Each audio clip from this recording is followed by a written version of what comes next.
Քայլում եմ ես զգույշ պատերի տակով, ուզում եմ անցնեմ արագան նկատ, սակայն վետրոյով իմ դիմաց հելար, ու լցրիր ջուրը իմ քաչալ գլխին։ Այ քեզ վարդավա, այ քեզ ջրոցի, երկու րոպեում լրիվ թրջվեցի,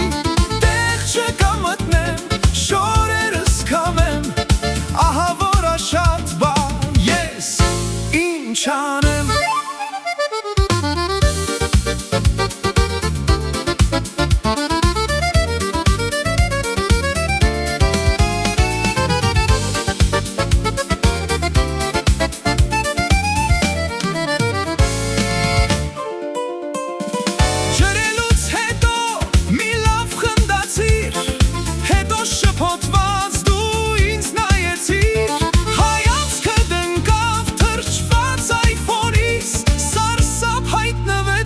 Փրտնած դեմքիս